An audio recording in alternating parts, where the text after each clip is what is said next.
누가복음 19장에서 삭개오라는 사람을 예수님과 만나서 회심하는 장면을 함께 살펴볼 수가 있습니다. 이 삭개오를 성경이 두 단어로 설명하고 있는데 2절을 보시면 삭개오라고 하는 사람이 거기에 있었다. 그는 세관장이고 부자였다라고 설명해 주고 있어요. 세관장이라고 하면 세리들 중에서 그 지역에 세금 걷는 역할을 하는 세리들 중에서 가장 높은 사람이 세관장입니다. 이 당시에 이스라엘 사람들은요, 세금을 걷는 세리들을 도둑이나 살인자와 똑같은 죄인으로 취급했습니다. 왜냐하면 세리라고 하는 직업은 그 당시에 로마라는 강력한 국가에 붙어서 자기 민족을 팔아먹은 사람들이었거든요. 얼마 전까지만 해도 같은 동네 사람이었는데 이 세리가 로마에 붙어서 세금을 걷기 시작하는 거예요. 그 세금을 대부분 로마로 보내지만 일부를 또 자기가 갖기 시작합니다. 그 중에서도 세리 중에서도 가장 높은 세관장이 되었기 때문에 지금 삭개오는 부자였다라고 성경이 말해주고 있어요. 삭개오에게는 어떤 게 제일 중요했을까요? 돈, 재산을 내가 불리는 것. 삭개오에게 가장 중요한 것은 그것이에요. 나라가 중요하지 않고 다른 사람 평판이 중요하지 않고 내 생각에 내 인생은 돈이 많으면 행복하겠다라고 목표를 딱 설정해두고 삭개오는 달리는 사람이었어요. 여러 가지 정치력들도 발동시켰겠죠. 그러니까 세리 중에서도 가장 높은 자리. 삭개오가 살았던 여리고라는 동네는 상업적으로 발달한 곳이어서 많은 세금을 거뒀다고 합니다. 삭개오는 아마 꽤 부자였을 겁니다. 부자, 세리 중에서도 가장 높은 자리, 세관장. 그런데 이 삭개오가 예수님을 만나보고 싶어 합니다. 3절을 보시면 그렇게 나와요.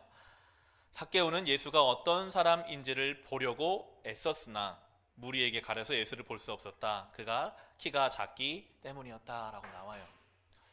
삭개오가 왜 예수님을 만나고 싶어 했을까요? 그 많은 사람들이 있는데 거기까지 가서 예수님 보고 싶어 했던 삭개오 이유가 무엇이었을까요?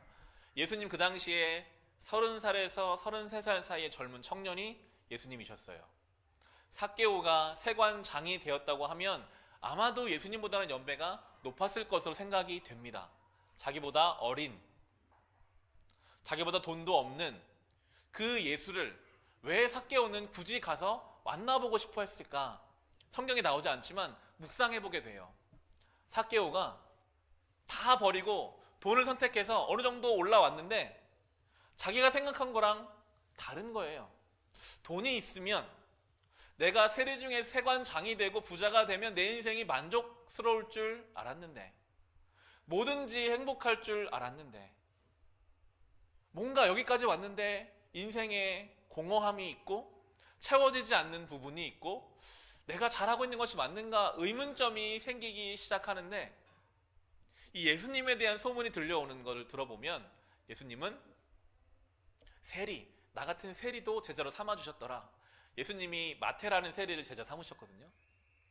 예수님이라는 분을 만나면 많은 인생이 회복되더라 라는 이야기가 하나하나 들려오면서 혹시 나도 내 인생의 이 공허함, 내 인생의 알 수 없는 이 답답한 마음, 내 인생의 이 채워지지 않는 이 갈급함을 예수님 만나면 좀 실마리라도 찾을 수 있지 않을까, 그런 마음을 가지고 만나러 갔던 것 같아요. 갔는데 사람들에게 가려서 못 보거든요.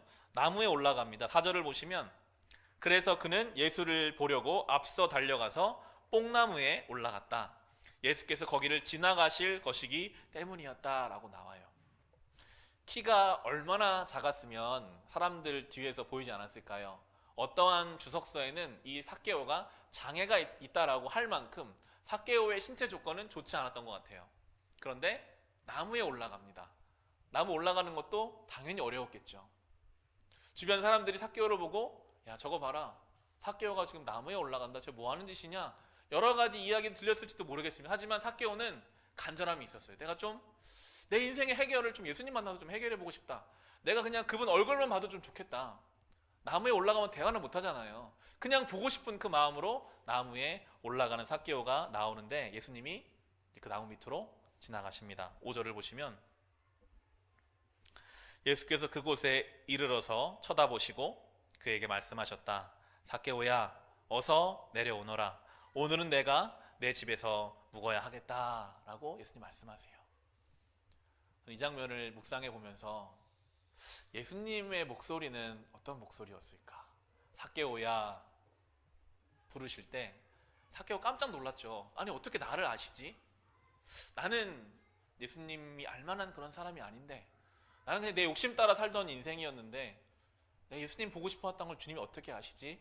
삭개오야 라고 부르는 그 목소리만으로도 삭개오의 마음이 떨리기 시작했겠죠.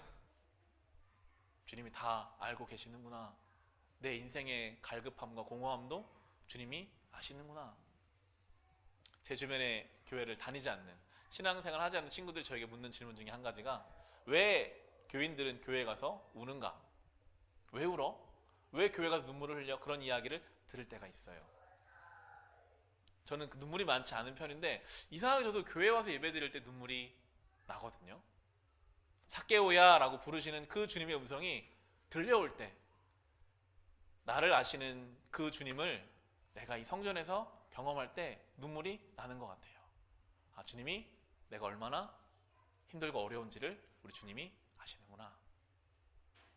때로는 나도 내가 왜 내 인생이 이렇게 우울하고, 때로는 나도 내 인생이 이렇게 무기력하고 내가 어디로 갈지를 모르겠는 나를 주님이, 내가 너를 안다.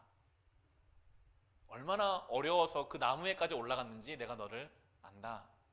어떤 마음으로 왔는지를 안다. 그냥 그 한 번 부르시는 그 부름에 삭개오가 반응하기 시작했던 것처럼 주님이 저 여러분을 아십니다.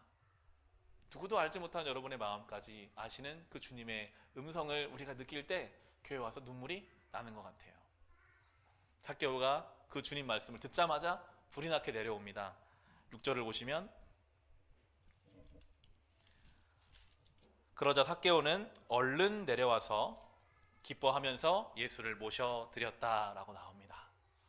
삭개오가 경험한 그 어떠한 기쁨과도 비교할 수 없는 기쁨을 여기서 경험하기 시작합니다. 자기가 세리장으로 올라갔을 때 그 기쁨, 돈을 많이 벌었을 때도 물론 기쁨이 있었겠죠. 그런데 이 예수님을 우리 집에 모실 수 있다는 그 기쁨, 주님과 함께 식사를 하고 주님과 함께 교제하는 그 기쁨이 삭개오에게 경험되기 시작했습니다. 여러분의 마음을 열어서 누군가를 초대할 수 있다면 자신 있게 초대할 수 있으시겠습니까? 여러분의 마음에 있는 거짓, 욕심, 비판, 여러 가지 것들이 다 있는데 이거를 딱 열어가지고 누군가를 초대한다면 우리는 쉽게 초대하기가 힘들 거예요. 그런데 주님이 오늘 삭개오의 집에 가시는 것은 사람들이 수군거리거든요. 7절에 보시면 사람들이, 아니 어떻게 예수님이 저런 죄인의 집에 가시지? 아무도 상종하고 싶지 않은 그 돈밖에 모르는 그 죄인의 집에 오늘 예수님이 들어가세요. 내가 너희 집에 가고 싶다. 내가 너를 알고 싶다. 내가 너와 함께 하고 싶다. 이게 삭개오의 인생을 변화시키기 시작하거든요. 똑같습니다. 우리의 인생에 우리의 마음을 아시는 주님이 우리에게 오신다는, 이 예배를 통해 우리의 인생과 찾아오신다는 것이 우리의 기쁨이 되는 것. 여러분 신앙 가운데 그 기쁨을 경험하시기를 바랍니다. 다른 것이 아니라 정말 주님이 내 인생에 오셔서 함께 교제하는 그 기쁨을 누릴 수 있어야 하겠습니다. 삭개오가요 이제 이런 고백을 해요. 8절을 보시면 삭개오가 일어서서 주님께 말하였다. 주님 보십시오. 내 소유의 절반을 가난한 사람들에게 주겠습니다. 또 내가 누구에게도 강제로 빼앗은 것이 있으면 4배로 하여 갚아 주겠습니다. 라고 고백합니다. 우리가 앞서 나눈 것처럼 삭개오의 가장 1순위는 돈이었습니다. 재산.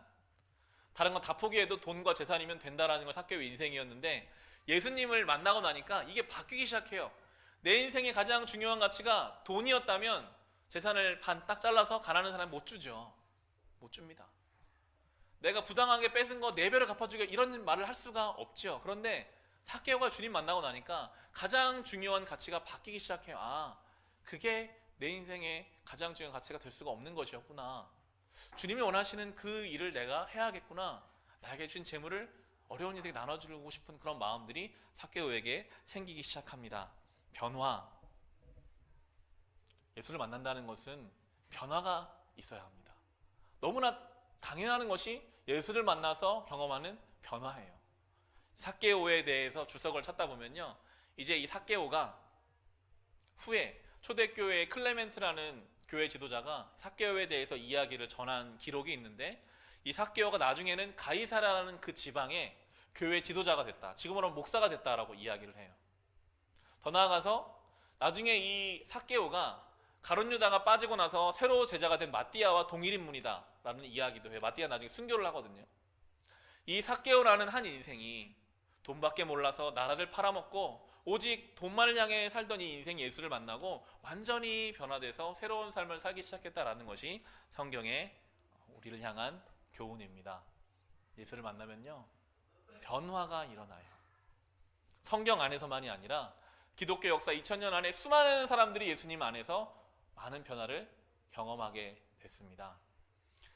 오늘 이 책을 함께 나누려고 하는데요, Why Jesus라는 책을 조정민 목사께서 쓰셨는데, 조정민 목사님은 25년 동안 언론인이었어요. MBC 기자로 생활하시다가 뉴스데스크 앵커까지 하시고 언론인으로 예수 믿지 않고 살다가 예수를 믿게 돼서 변화가 되고 목사가 되고 교회를 사역하고 계시는데, 그분이 이 책에 이런 이야기들을 써두었습니다. 제가 몇 부분을 읽어드릴게요. 어릴 때부터 자유를 갈망하다 선택한 언론사 일은 나의 기대만큼 자유롭지 못했습니다. 어디서도 자유롭지 못한 사회에서 나는 여전히 자유를 갈망했고, 자유에 대한 갈망은 마침내 방종으로 흘러갔습니다. 술을 일로 마시고 습관으로 마시다가 어느 날부터는 하루도 빠짐없이 술자리를 전전하는 술 중독에 이르렀고, 주말마다 골프 치는 재미에 빠져 일주일 내내 골프 생각에 젖어 사는 골프 중독이 되었고, 돈 몇 푼 따는 맛에 시간 날 때마다 화투나 카드를 잡다가 노름 중독에 빠졌습니다. 주어진 일을 큰 문제 없이 해내니까 겉보기에는 멀쩡했지만 내 인생은 골마가고 있었습니다 라고 고백을 하시면서, 결혼한 그 아내가 모태신앙이어서 결혼할 때는 내가 신앙생활 하겠노라 라고 결혼을 했나 봐요. 그런데 전혀 신앙생활 하지 않는데 어느 날 아내가 새벽 기도를 나가기 시작했습니다. 화가 나기도 했고 이유가 궁금하기도 했습니다. 아내가 저혈압이어서 새벽에 일어나지 못하는데 무엇 때문에 날마다 어김없이 교회를 가는지 궁금했습니다. 어느 아침 네 발로 교회를 찾아가는 사건이 일어났습니다. 교회 옆 골프 연습장에 갔더니 한 달에 한 번 쉬는 정기 휴일이었습니다. 집으로 바로 갈까 하다가 아내가 정말 교회에 있는지 확인해야겠다는 생각이 들었습니다. 교회 2층 본당에 들어가 기둥 곁에 앉았습니다. 아내는 뒤편에 앉아 설교를 듣고 있었습니다. 설교가 끝나자 불이 꺼지면서 사람들이 각자 개인 기도를 하는 듯 했습니다. 그런데 여기저기서 방언이 튀어나오는데 정말 충격적이었습니다. 아주 이상하고 희한한 말을 쏟아놓는데 이들이 정말 미쳤구나 싶었습니다. 다음날부터 이 교회를 취재해보기로 마음먹었습니다. 이단이 틀림없다고 생각한 것입니다.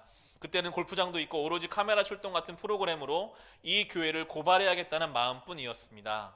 그런데 설교를 듣는데 옳은 말씀만 하는 겁니다. 그렇게 4일째 취재하러 교회 간 날이었습니다. 그러다가 사람들이 너 예수께 조용히 나가 내 모든 집 내려놓고 주 십자가 사랑을 믿어 찬송가를 부르는데 갑자기 눈물 몇 방울이 주르르 흘러 내렸습니다. 깜짝 놀라 눈물을 훔치는데 그때부터 본물 터지듯 걷잡을 수 없이 눈물이 쏟아지기 시작했습니다. 성경을 읽기 시작했습니다. 실체를 알아야겠다는 생각이 들어서입니다. 그렇게 읽기 시작한 성경을 5번이나 읽었습니다. 나중에는 개역 성경이 너무 이해가 안 돼요. 현대인의 성경을 사서 읽고, 그것도 어려워 어린이 성경을 읽고 한영 성경까지 사서 읽었습니다. 1년만 성경을 읽어보자 마음을 먹게 되었습니다. 1년 뒤 내가 내린 결론은 성경은 진리다. 무슨 강력한 영적 체험이 있었던 것도 아닙니다. 그런데 성경은 진리이며 모든 인생의 답이 여기에 있다는 사실이 인정되고 믿어졌습니다 라고 고백하고 계시더라고요. 이 목사님이 가신 교회는 온누리교회였습니다. 하영조 목사님을 만나셨고, 그 후로 목사님과 3년간 성경 공부를 하면서 완전히 회심을 하게 돼서 목사가 돼서 지금 서울에서 베이직 교회라는 교회를 사역하고 계세요. Brother and Sister in Christ라는 교회, 아주 개혁적이고 좋은 모범이 되는 교회를 사역하고 계십니다. 교회를 개척할 때 꼭 한번 가보고 싶었던 교회가 그 교회에서 아내와 함께 예배 드릴 기회가 있었는데요, 참 많은 영적 영감을 받는 곳이었습니다. 하나님을 뜨겁게 예배하고 다른 거 신경 쓰지 않고 오직 복음을 위해서 노력하는 교회를 보고 오면서 그랬던 사람이, 이 책을 읽어보시면 더 자세하게 자기의 옛 이야기가 나와요. 얼마나 술에, 얼마나 세상 것에, 얼마나 다른 사람 보이는 것에 신경 쓰며 살던 인생이었는지. 그런데 예수를 만나고 그 모든 것을 다 버리고 주님 원하시는 삶을 향해 새로운 길을 걸어가는 그 인생의 모습을 삭개오와 닮아 있더라고요. 삭개오가 그 뽕나무에 올라가고 사람들에게 안 가려져도 주님 만나고 싶었던 그 갈급함이 있었던 것처럼 성경을 5번이나, 예수 믿는 우리 성경은 그렇게 읽지 않는데 좀 알고 싶어서 성경을 읽고 또 읽고 그 가운데 주님의 진리를 발견한 그 모습을 보게 되면서 이 복음이라는 것이, 신앙이라는 것이, 예수를 믿는다는 것이 우리를 변화시키는 것이구나, 우리의 삶을 새롭게 만드는 것이구나, 방향을 온전하게 설정하는 것이구나를 알게 됩니다. 오늘 어떤 마음으로 주님 앞에 나오셨습니까? 삭개오가 예수님을 간절히 만나고 싶어서 사람들 뒤에 있어서 뽕나무 올라가는 그 심정으로 혹시 주님 앞에 나오셨습니까? 삭개오가 너무나 기쁘게 주님을 맞아들이면서 기뻐했던 것처럼 그렇게 주님과의 관계 속에 기쁨과 주님과의 교제를 누리고 살아가고 계십니까? 주님을 우리의 삶에 모시면요, 우리의 삶에 잘못된 게 바로 드러나요.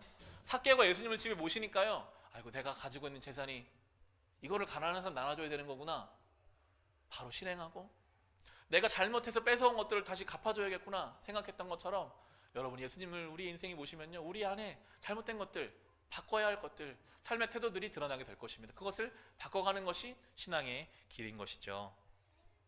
큰 변화, 이 삭개오처럼 큰 변화가 한 번에 일어날 수도 있겠지만 우리가 예수님을 우리 인생에 모시고 살아갈 때 조금씩이라도 삶의 변화가 일어나게 될 것입니다. 예수 안에 이 삶의 변화를 경험해 가시기를 바랍니다. 성찬이 이어지는데 삭개오가 예수님을 만나고 나서 예수님이 가신 곳이 이제 예루살렘 들어가서 십자가를 지러 올라가셨거든요. 삭개오는 나중에 들었겠죠. 그 예수님이 십자가에 죽으셨다, 부활하셨다. 나의 죄를 위해 십자가에 죽으신 예수님을 들으면서 삭개오는 더 많은 삶의 변화를 경험해 갔을 것입니다. 오늘 이 성찬을 통해서 다시 한번 깊이 있게 주의 십자가를 새기시고 그 십자가가 나의 삶에 주는 변화를 경험해 가시기를 우리 주님의 이름으로 축원합니다.